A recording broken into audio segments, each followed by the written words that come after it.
Marcos, capítulo 4. Jesus começou a ensinar outra vez, na beira do lago da Galileia. A multidão que se ajuntou em volta dele era tão grande que ele entrou e sentou-se num barco perto da praia onde o povo estava. Jesus usava parábolas para ensinar muitas coisas. Ele dizia: escutem, certo homem saiu para semear, e quando estava espalhando as sementes, algumas caíram na beirada do caminho, e os passarinhos comeram tudo. Outra parte das sementes caiu num lugar onde havia muitas pedras e pouca terra. As sementes brotaram logo porque a terra não era funda. Mas quando o sol apareceu, queimou as plantas e elas secaram porque não tinham raízes. Outras sementes caíram no meio de espinhos, que cresceram e sufocaram as plantas. Por isso nada produziram. Mas as sementes que caíram em terra boa brotaram, cresceram e produziram na base de 30, 60 e até 100 grãos por um. E Jesus terminou dizendo: se vocês têm ouvidos para ouvir, então ouçam. Quando a multidão foi embora, as pessoas que ficaram ali começaram, junto com os 12 discípulos, a fazer perguntas a Jesus sobre parábolas. Jesus disse a eles: a vocês, Deus mostra o segredo do seu reino. Mas para os que estão fora do reino, tudo é ensinado por meio de parábolas, para que olhem e não enxerguem nada, e para que escutem e não entendam nada. Senão, eles voltariam para Jesus e ele os perdoaria. Então Jesus perguntou: se vocês não entendem essa parábola, como vão entender as outras? E continuou: o semeador semeia a mensagem de Deus. Algumas pessoas que a ouvem são como as sementes que caíram na beira do caminho. Logo que ouvem, Satanás vem, tira a mensagem que foi semeada no coração delas. Outras pessoas são como as sementes que foram semeadas onde havia muitas pedras. Quando ouvem a mensagem, elas aceitam logo com alegria. Mas depois de pouco tempo, essas pessoas abandonam a mensagem porque não criou raiz nelas. E quando por causa da mensagem chegam os sofrimentos e as perseguições, elas logo abandonam sua fé. Ainda outras são parecidas com a semente que foram semeadas no meio dos espinhos. Elas ouvem a mensagem, mas quando aparecem as preocupações desse mundo, as ilusões das riquezas e outras ambições, essas coisas sufocam a mensagem e ela não produz frutos. Mas existem aquelas que são como a semente que foram semeadas em terra boa. Elas ouvem, aceitam a mensagem, produzem uma grande colheita, umas 30, outras 60 e a outras 100 vezes mais do que foi semeado. Jesus continuou: por acaso, alguém acende uma lamparina para colocá-la debaixo de um cesto ou de uma cama? Claro que não. Para iluminar bem, ela deve ser colocada num lugar próprio. Pois tudo que está escondido será descoberto, e tudo que está em segredo será conhecido. Se vocês têm ouvidos para ouvir, então ouçam. Disse também: cuidado com o que vocês ouvem. Deus usará para julgar vocês a mesma regra que vocês usarem para julgar os outros, e com mais dureza ainda. Quem tem, receberá mais, mas quem não tem, até o pouco que tem será tirado. Jesus disse: o reino de Deus é como um homem que joga semente na terra. Quer ele esteja acordado, quer esteja dormindo, ela brota e cresce, sem ele saber como isso acontece. E a própria terra É a própria terra que dá o seu fruto. Primeiro aparece a planta, depois a espiga, e mais tarde os grãos que enchem a espiga. Quando as espigas ficam maduras, o homem começa a cortá-las com a foice, pois chegou o tempo da colheita. Jesus continuou: com o que podemos comparar o reino de Deus? Que parábola podemos usar para isso? Ele é como uma semente de mostarda, que é a menor de todas as sementes, mas depois de semeada, cresce muito, até ficar a maior de todas as plantas. E os seus ramos são tão grandes que os passarinhos fazem ninhos entre as suas folhas. Assim, usando muitas parábolas como estas, Jesus falava ao povo de um modo que eles podiam entender. E só falava com eles usando parábolas, mas explicava tudo em particular aos discípulos. Naquele dia de tardinha, Jesus disse aos discípulos: vamos para o outro lado do lago. Então eles deixaram o povo ali, subiram no barco em que Jesus estava e foram com ele. E outros barcos o acompanharam. De repente, começou a soprar um vento muito forte, e as ondas arrebentavam com tanta força em cima do barco que ele já estava ficando cheio de água. Jesus estava dormindo na parte de trás do barco, com a cabeça numa almofada. Então os discípulos o acordaram e disseram: Mestre, nós vamos morrer. O Senhor não se importa com isso? Então ele se levantou, falou duro com o vento e disse ao lago: Silêncio, fique quieto. O vento parou e tudo ficou calmo. Aí ele perguntou: por que vocês são assim tão medrosos? Vocês ainda não têm fé? E os discípulos, cheios de medo, diziam uns aos outros: que homem é esse que manda até no vento e nas ondas? Marcos capítulo 5. Jesus e os discípulos chegaram à região de Gerasa, no lado leste do lago da Galileia. Assim que Jesus saiu do barco, foi encontrar-se com ele um homem que estava dominado por um espírito mau.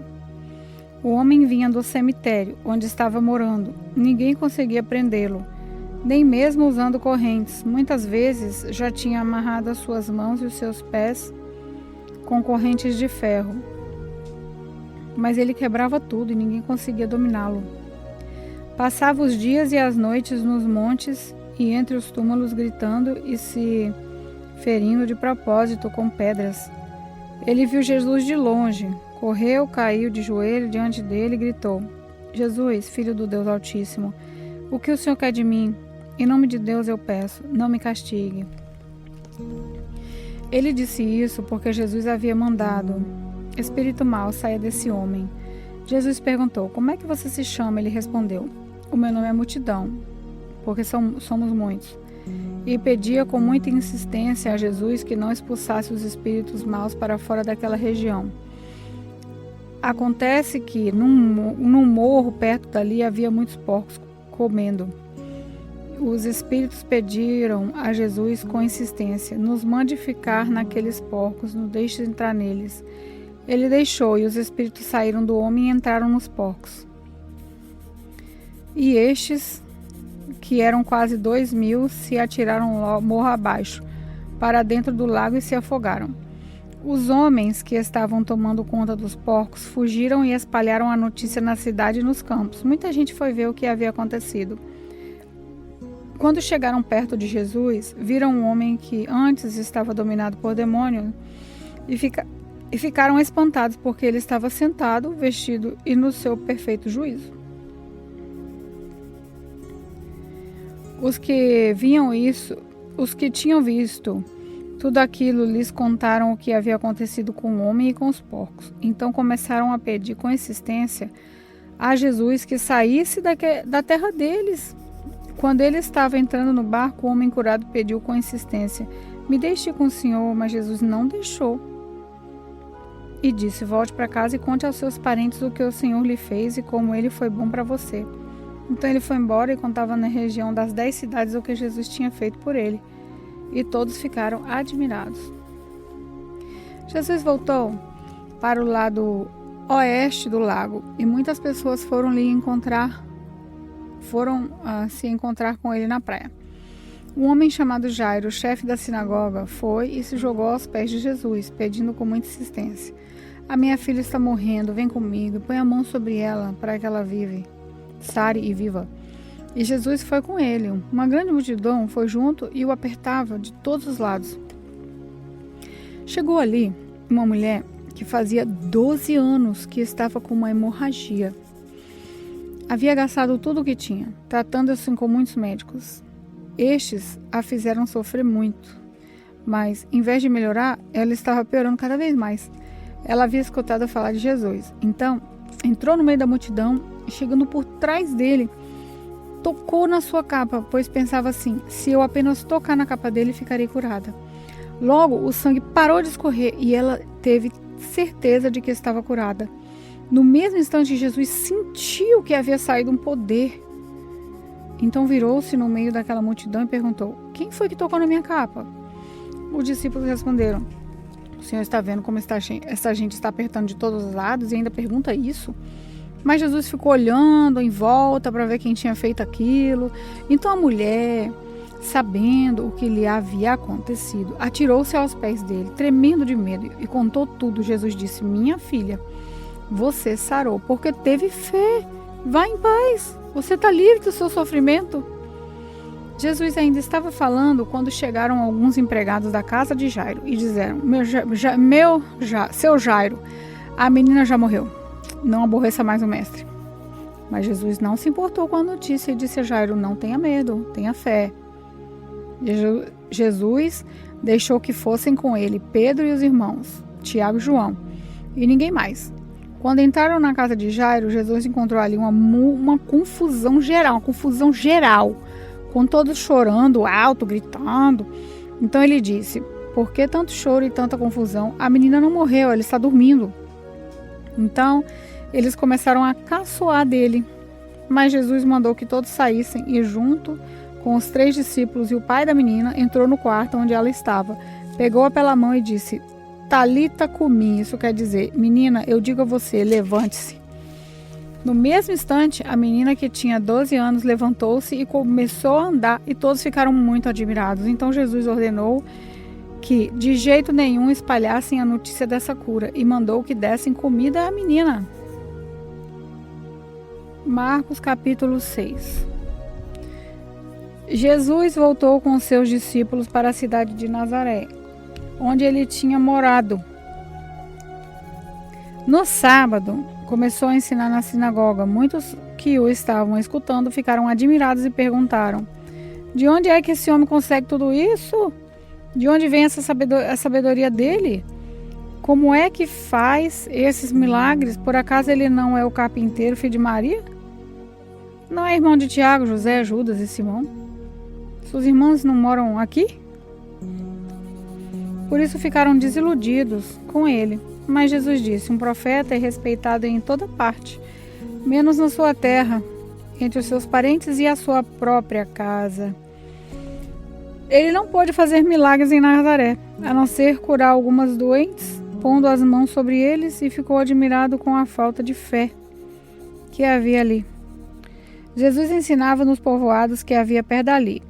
Ele chamou os 12 discípulos e os enviou 2 a 2, dando-lhes autoridade para expulsar espíritos maus. Deu ordem para não levarem nada na viagem, somente uma bengala para se apoiar.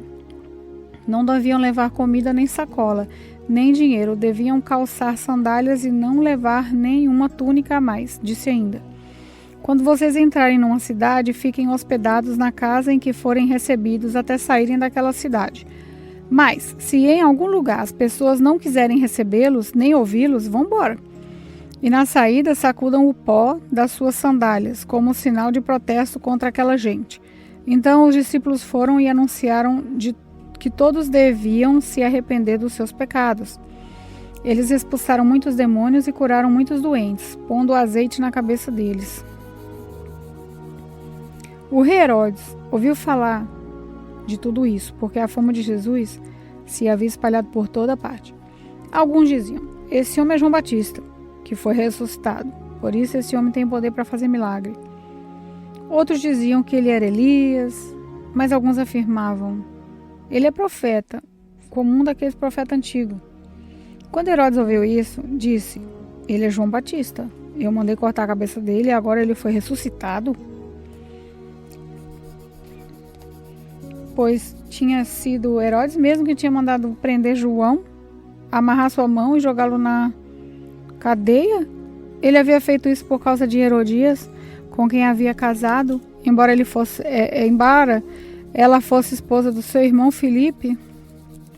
Por isso João tinha dito isso muitas vezes a Herodes: pela nossa lei, você é proibido de casar com a esposa do seu irmão. Herodias estava furiosa com João e queria matá-lo, mas não podia porque Herodes tinha medo dele, pois sabia que ele era um homem bom e dedicado a Deus. Por isso Herodes protegia João. E quando o ouvia falar, ficava sem saber o que fazer, mas mesmo assim gostava de escutá-lo. Porém, no dia do aniversário de Herodes, apareceu a ocasião que Herodias estava esperando. Nesse dia, Herodes deu um banquete para as pessoas importantes do seu governo, altos funcionários, chefes militares, autoridades da Galileia. Durante o banquete, a filha de Herodias entrou no salão e dançou. Herodes e os seus convidados gostaram muito da dança. Então o rei disse à moça: peça o que quiser, eu lhe darei, eu juro, prometo que darei a você o que você pedir, ainda que seja metade do meu reino. Ela foi perguntar à sua mãe o que devia pedir, e a mãe respondeu: peça a cabeça de João Batista. No mesmo instante, a moça voltou depressa para onde estava o rei e pediu: quero a cabeça de João Batista num prato agora mesmo. Herodes ficou muito triste, mas por causa do juramento que havia feito na frente dos convidados, não podia deixar de atender ao pedido da moça. Mandou imediatamente um soldado da guarda trazer a cabeça de João. O soldado foi à cadeia e voltou com a cabeça de João, pôs num prato e deu à moça, e ela entregou à sua mãe. Quando os discípulos de João souberam disso, vieram, levaram o corpo dele e o sepultaram. Então, os apóstolos voltaram e contaram a Jesus tudo o que tinha feito e ensinado. Havia ali tanta gente chegando e saindo, que Jesus e os apóstolos não tinham tempo nem de comer. Então ele lhes disse: venha, vamos sozinhos para um lugar deserto, a fim de descansarmos um pouco. Então foram sozinhos de barco para um lugar deserto. Porém, muitas pessoas os viram sair e os reconheceram. De todos os povoados, muitos correram pela margem e chegaram lá antes deles. Quando Jesus desceu do barco, viu a multidão e teve pena daquela gente, porque pareciam ovelhas sem pasto, sem pastor, e começou a ensinar muitas coisas. De tardezinha, os discípulos chegaram perto de Jesus e disseram: já é tarde, esse lugar é deserto, manda essa gente embora, a fim de que vão aos sítios e povoados perto daqui e comam alguma coisa para comer. Comprem alguma coisa para comer. Mas Jesus respondeu: deem vocês mesmos comida para eles, aí. Os discípulos disseram: para comprarmos pão para toda essa gente, nós precisaríamos de 200 moedas de prata.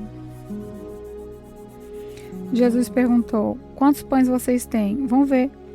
Os discípulos foram ver e disseram: 5 pães e 2 peixes. Então Jesus mandou o povo sentar em grupo na grama verde. Todos se sentaram em grupos de 100 e 50. Aí Jesus pegou os 5 pães e os 2 peixes, olhou para o céu, deu graças a Deus, depois partiu os pães e os entregou aos discípulos para que eles distribuíssem ao povo. E também dividiu os 2 peixes com todos. Todos comeram e ficaram satisfeitos. E os discípulos ainda recolheram 12 cestos cheios de pedaços de pão e de peixe. Foram 5.000 homens que comeram os pães. Logo depois, Jesus ordenou aos discípulos que subissem no barco e fossem na frente para o povoado de Betsaida, no lado leste do lago. Enquanto ele mandava o povo embora, depois de se despedir dos discípulos, Jesus subiu um monte a fim de orar ali. Quando chegou a noite, o barco estava no meio do lago e Jesus estava em terra sozinho. Ele viu que os discípulos estavam remando com dificuldade porque o vento soprava contra eles. Já de madrugada, entre as 3 e as 6 horas, Jesus foi até lá, andando em cima da água. e ia passar diante deles. Quando viram Jesus andando em cima da água, os discípulos pensaram que ele era um fantasma e começaram a gritar. Todos ficaram apavorados com o que viram. Mas logo Jesus falou com eles, dizendo: coragem, sou eu, não tenham medo. Aí subiu no barco com eles e o vento se acalmou. Os discípulos estavam completamente apavorados e que a mente deles estava fechada. E eles não tinham entendido o milagre dos pães. Jesus e os discípulos atravessaram o lago e chegaram à região de Genezaré, onde amarraram o barco na praia. Quando desceram do barco, o povo logo reconheceu Jesus. Então, eles saíram correndo por toda aquela região, começaram a trazer os doentes nas camas e os levaram para o lugar onde sabiam que Jesus estava. Em todos os lugares aonde ele ia, isso é, nos povoados, nas cidades, nas fazendas, punham os doentes nas praças e pediam a Jesus que os deixasse pelo menos tocar na barra da sua roupa. E todos os que tocavam ficavam curados.